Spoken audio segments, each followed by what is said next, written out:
జై శ్రీరామ్ అండి. మనం గతంలో వచ్చాం కదండి రామాలయానికి. ఇదే ఆ రామాలయం. అలాగే ఒకసారి కెమెరాలో తిప్పండి. 15 ఏళ్ల కింద కట్టినటువంటి చర్చ్ అనమాట. ఊరందరినీ ఎప్పటికైనా మతం మార్చొచ్చని కట్టినటువంటి చర్చ్. అయితే ఈ రామాలయానికి కిందటి వారం వచ్చి మనం చూసాం. నిత్యం దీపారాధన చేస్తున్నారు. వాళ్ళకి మనకి పెద్దపూడి నుంచి మన హనుమందల సభ్యులు ఆల్చర్ల దర్బాబు గారు, ఇంకొక ఆయన ఊబుల్చేటి సుబ్బారావు గారు.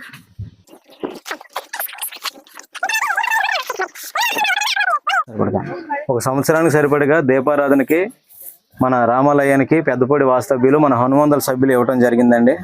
ఆల్చర్ల దొరబాబు గారు, ఊబుల్చేటి సుబ్బారావు గారికి, దొరబాబు గారికి హనుమందల తరపున, ఈ గ్రామస్తులందరి తరపున, హిందువులందరి తరపున కూడా ప్రత్యేకమైనటువంటి ధన్యవాదాలు తెలుపుకుంటున్నాను. అలాగే మన వాళ్ళందరూ సహకరిస్తే అన్ని రామాలయాల్లోనూ దీపం వెలుగుతుంది. అన్ని హిందువుల కొంపల్లోనూ రాముడికి దీపం వెలుగుతుంది.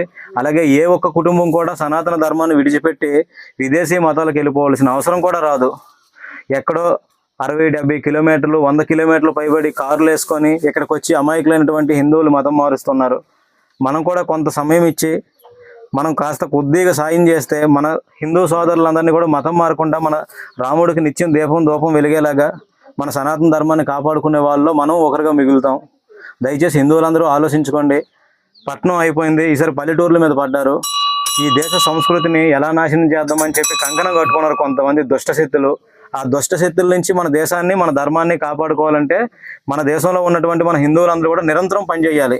అలా పనిచేస్తేనే మన సనాతన ధర్మం బాగుపడుతుంది. జై శ్రీరామ్, జై జై శ్రీరామ్, జై శ్రీరామ్, జై జై శ్రీరామ్. భారత్ మాతాకి, భారత్ మాతాకి.